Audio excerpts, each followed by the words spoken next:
Welcome to the deep dive. Grab a chair, settle in.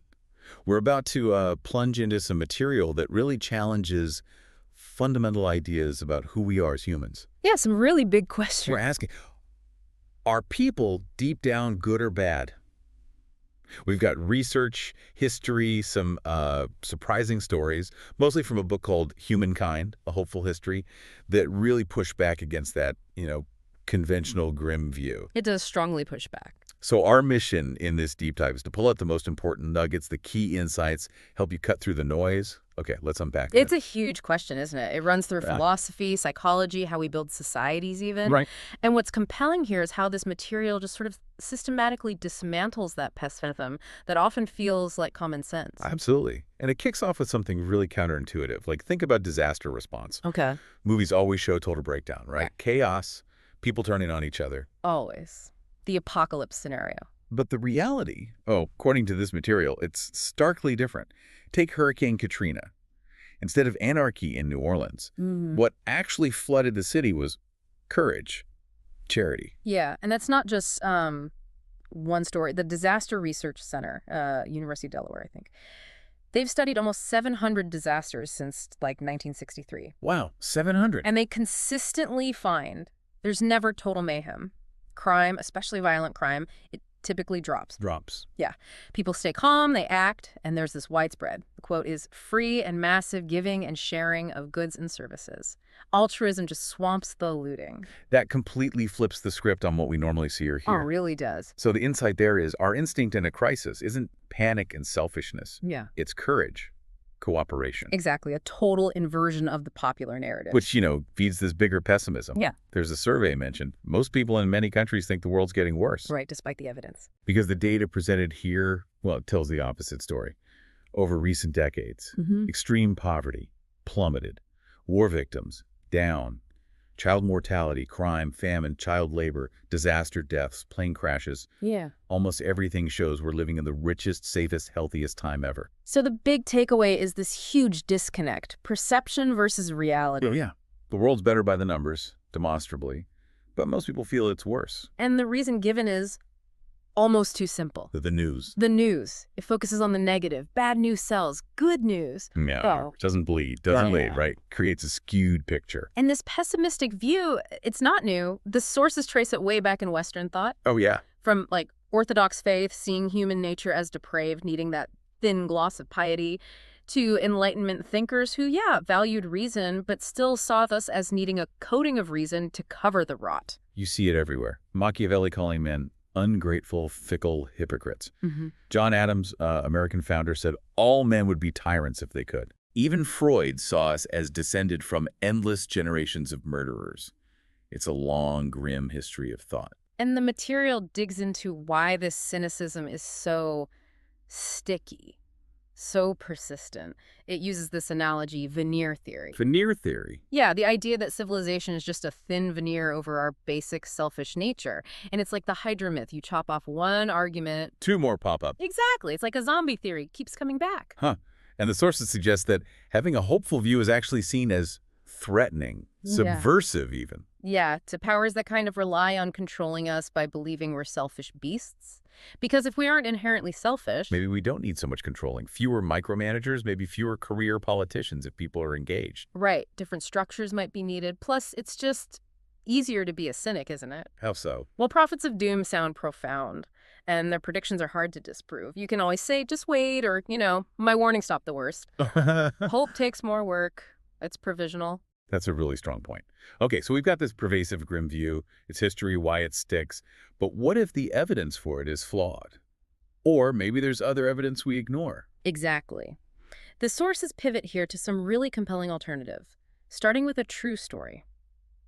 That sounds like a twisted version of something famous. Ah, the real Lord of the Flies. Yeah. Everyone knows Golding's novel, Stranded Schoolboys Turned Savage. Golding himself was pretty grim after World War II. Right. But the real story, it's almost unbelievable. 6 Tongan boys stranded on Ada Island, and it wasn't some paradise, described as a hulking mass of rock, tough, rocky, uninhabitable. I read a Spanish adventurer tried replicating a shipwreck there later. It lasted 9 days. Wow. But these boys survived over a year, rescued by Captain Peter Warner. There's a 1966 newspaper article about it, confirmed later by one of the boys, Mano Toto. And their story wasn't savagery, it was amazing cooperation. They made rules, helped each other when hurt, kept a fire going for over a year, with makeshift tools. It's the complete opposite of Golding's dark vision. So the insight is, in a real crisis, left alone in a harsh place, these boys defaulted to friendship, loyalty, cooperation, not anarchy. That's a powerful counter-narrative, and if that's true, is there something biological supporting this? The sources suggest thinking of us as Homo puppy. Homo puppy, like friendly dogs. Huh, sort of. It's an analogy. If you compress life's history into a year, humans pop up right at the end, December 31st. Look. We're genetically close to chimps, cows, even bananas. So why do we dominate? That 1% difference with chimps must be doing a lot of work. It is, but the point here isn't just genetics, it's about traits that help cooperation. Like blushing. Darwin called it the most peculiar and most human. Blushing, how does that help? It suggests we're actually bad liars. It signals discomfort with deception, predisposes us to trust. In our eyes. The whites of our eyes. Unique among primates, lets us follow gaze easily, linked to being more social, revealing inner thoughts. It's like we domesticated ourselves. We evolved ourselves to be friendlier, more cooperative, more puppy-like. That's the idea. Compared to other primates, yes. More trusting. So the biology might actually point towards cooperation, not just competition. Exactly. And this view seems to fit with shifts in science. Even Richard Dawkins, the selfish gene, apparently emphasized cooperation more in later editions.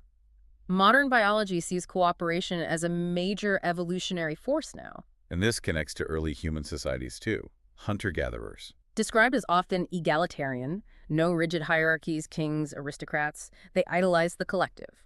Anthropologists talked about them being able to open and shut the bottle on inequality. Meaning they could collectively knock down anyone who tried to get too big for their boots, topple leaders, dismantle monuments, maintain equality. So Homo puppy was friendly, but not naive. Precisely. They had ways to enforce fairness. And interestingly, the sources link this to projectile weapons, throwing stones, spears, arrows. Enabled by our unique shoulder and wrist evolution.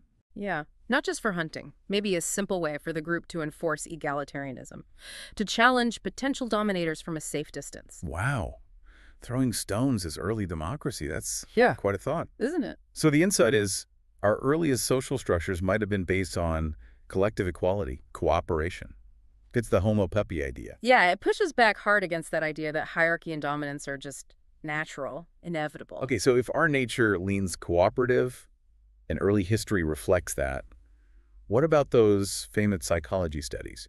The ones that seem to prove our dark side? Right. Stanford prison experiment, Milgram, often trotted out as proof ordinary people turn cruel or blindly obey. But the sources say, hold on, let's look closer at how they were run. Stanford first. Famous, infamous really. But the analysis here points to big issues. Zimbardo's direction was intense. Demands were everywhere, it says. One guard later said he was basically acting, playing the role he thought Zimbardo wanted. Another used we versus they language from day one. Suggests performing, not naturally devolving. So it wasn't a natural emergence of tyranny, more a response to heavy-handed instructions, and maybe demand characteristics. Exactly. Subjects guessing what the experimenter wants and then doing it, or trying to. And then there was the BBC prison experiment. A direct contrast, less direction. And what happened? Mundane reality, smoking, small talk. They actually formed a kind of pacifist commune. Not quite the expected outcome. Not at all. Scientifically, the sources call that one a resounding success because it showed what happens without all that manipulation. Ordinary people don't automatically create chaos. So the big takeaway from looking again at these experiments, they're really sensitive to bias to the setup. They might show more about behavior under manipulation than fundamental nature. Precisely. And it applies elsewhere, too. Milgram's obedience studies, famous for showing people would shock others. Yeah, chillin' stuff. But later analysis, looking at interview transcripts, suggests subjects weren't just indifferent. Many seem to believe they were doing good, following legitimate authority for science for the greater good. They trusted the experimenter. That's a crucial difference. Not apathy, but misplaced trust or conviction. It connects to analysis of figures like Eichmann, involved in the Holocaust. The sources mention his Sasson interviews, suggesting he wasn't just a brainless bureaucrat, he was a fanatic, acting out of a deeply warped conviction that he was doing right. Which is maybe even more terrifying. Evil from distorted belief, not just indifference. Yeah. And finally, the Kitty Genovese story, the classic example of bystander apathy. Dozens heard screams, did nothing. The sources jump right on that, point to a meta-analysis of 105 bystander studies, but studies of real emergencies, not staged ones. So what did that find? Bystanders do intervene, and often more effectively when others are present. Shared risk makes it easier to act. And they give a real example. Yeah, Roel Cleary and Jack Brown in the Netherlands saw suspicious activity related to a burglary and murder. They intervened, led to an arrest. Real bravery. So the insight there, the popular cynical story about bystander inaction, largely wrong. In real emergencies, helping is common. Much more common than we're led to believe. These re-examinations just show how easily we get a cynical picture if we only see certain studies or selectively reported stories. Really makes you question the foundations of that grim view. Absolutely, which leads perfectly into how much our worldview, our environment, actually shapes our behavior. The power of stories. Like that study linking watching reality TV to more cynical views on success. And quoting George Gerbner, the media scientist, he who tells the stories of a culture really governs human behavior. Powerful.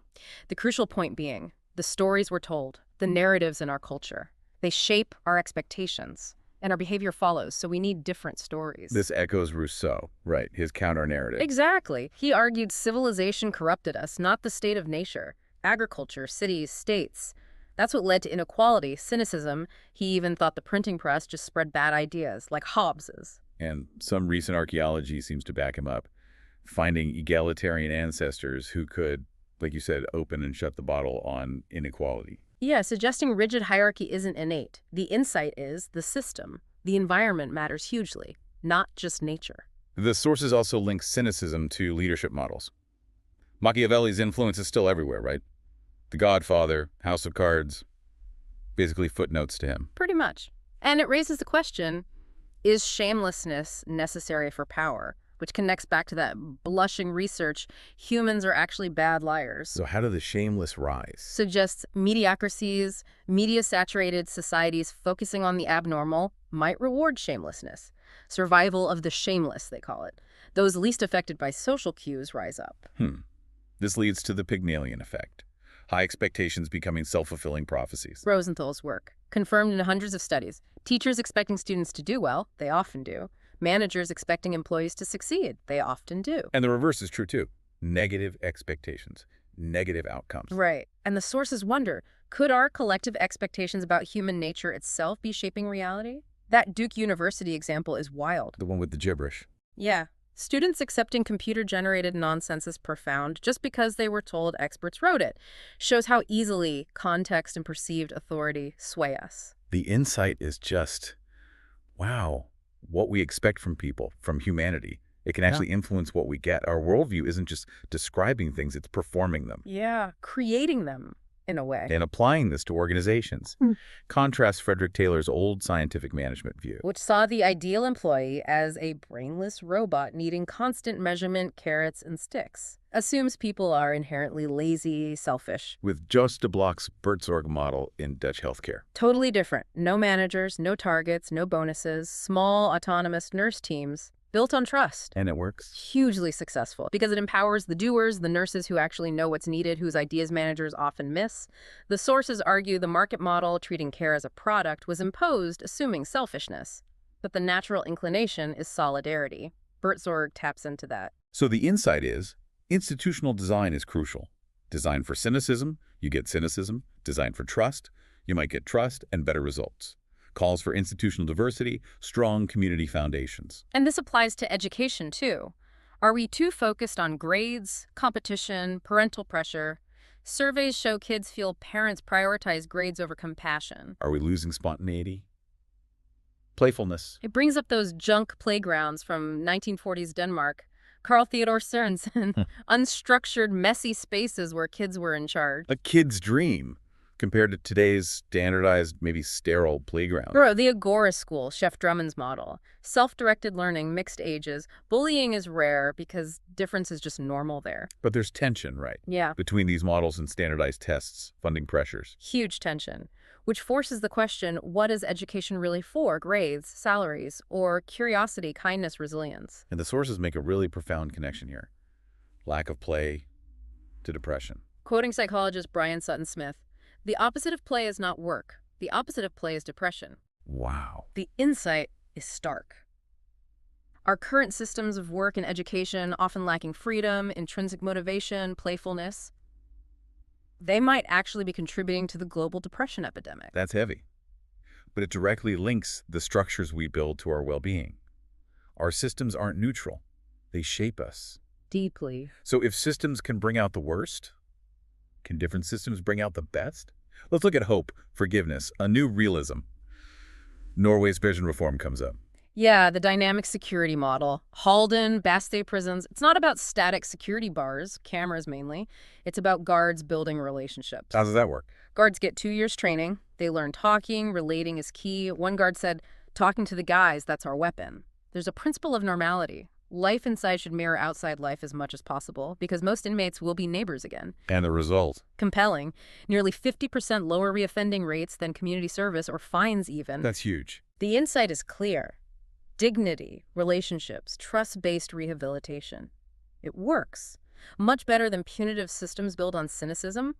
And U.S. states are noticing, visiting, adopting elements, seeing it as practical. And this contrasts sharply with the U.S. shift to punitive systems, partly fueled by that selectively reported Martinson report, the one twisted to say rehab doesn't work. Even though Martinson himself later retracted that, and nearly half the studies he looked at showed it could work. Another case of a cynical narrative-shaping policy on bad info. History repeating itself, almost. Seems like it. The sources also explore contact and reconciliation. Gordon Allport's contact hypothesis. Prejudice reduces with interaction. And the example given is incredibly powerful. Nelson Mandela meeting General Constant Viljoen. Leader of a white separatist militia in South Africa, just before the transition. Yeah. Mandela made the effort, learned about Afrikaner culture, spoke Afrikaners, treated him with deep respect, famously took his arm, wouldn't let go. A simple human connection across a massive divide. And it worked. Proved Allport right, even though Allport doubted it for South Africa. His student, Thomas Pettigrew, found contact works but takes time. Initial rapid diversity can raise tension, but over time, interaction builds community. So the insight. Tribalism is real, but not destiny. Intentional contact, understanding, they can overcome prejudice, even in extreme cases. The sources also challenge the idea we're wired for war, that killing is easy. How so? Historical analysis, combat soldiers often avoided killing, WWI soldiers loading rifles but not firing, French army aiming high, stuff like that. Really? Yeah. And the Christmas truce of 1914 is presented as evidence, peace spontaneously breaking out. It took effort from the top brass to suppress it. So the insight is, killing other humans isn't natural or easy for most. It takes training, dehumanization. Exactly, overcoming a deep reluctance. Peace is fragile, partly because our inclination away from killing is actually quite strong. Another example, Colombian ad agency Mullenlow, tasked with demobilizing FARC rebels. Their research found rebels weren't just fighters. They were ordinary men and women. Not guerrillas, but humans. With normal needs. Family, home. So what did the agency do? Shifted propaganda, away from ideology towards emotional appeals, returning home, family, Christmas. And they realized something crucial. People affected by the war wanted forgiveness more than people far away did. Interesting. So even in conflict, basic human needs for connection, peace, forgiveness, they can be powerful levers for change. Then there's Jonathan Haidt's concept, elevation. Witnessing generosity makes you want to be generous. Yeah, simple acts of goodness move people, create an urge to help. Haidt calls it a mental reset button for cynicism. The Wunsiedel example in Germany is great. The neo-Nazi march turned fundraiser. Exactly, Nazis against Nazis. Locals donated money for every meter the Nazis marched. Money went to anti-extremist groups. Creative, non-confrontational, generated elevation, disarmed the hate, showed simple, unexpected goodness can be powerful. Finally, Paul Bloom's view on empathy. Suggesting empathy can be exhausting. A spotlight focusing intensely on one person's suffering but blinding you to others because it drains you. He mentions a monk, Ricard, feeling drained by empathy for orphans. So what's the alternative? Compassion. The desire to alleviate suffering. You don't necessarily feel the pain intensely, but you're moved to act. More sustainable, energizing. And the warning. Excessive empathy, maybe combined with being rigidly right, can lead to a cynical do-gooder attitude, where bad news is good news because it validates their worldview. The insight is aim for effective compassion, not potentially paralyzing empathy. Be wary of how even good intentions can sour into cynicism. Okay, bringing this all together, the sources argue for a new realism. Yeah. Not denying the bad, humans do terrible things, but acknowledging the paradox of Homo puppy. We're incredibly friendly, cooperative, often historically egalitarian, and we're susceptible to xenophobia, manipulation by cynical leaders, especially within certain structures that came with civilization. That's the predicament. So it's not blind optimism. It's seeing the evidence for our friendly side and how bad environments, cynical leaders, certain economic models, rigid education bring out the worst. But crucially, this realism also sees our agency. We can create different systems based on trust, contact, community, play, intrinsic motivation, systems that foster the best in us. The sources mention Bertrand Russell's advice. Never let yourself be diverted by what you wish to believe. This will to doubt, Meaning, intellectual integrity. Question your beliefs, especially the comfortable ones. Avoid certainty. Get closer to truth, even if it's messy. and based on all this, a practical rule for interaction emerges. When in doubt, assume the best. Why? Because we can't really know what others are thinking. We guess. And our expectations, as we saw, can be self-fulfilling.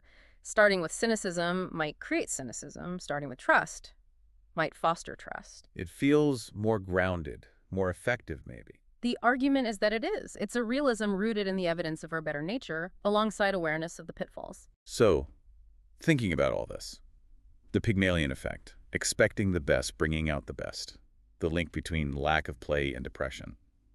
If our collective cynical outlook is also a self-fulfilling prophecy, how much does that limit the possibility for a more hopeful, playful, cooperative world right around us? That's the provocative thought, isn't it? How much of the world we see is shaped simply by the cynical lens we've been taught to look through?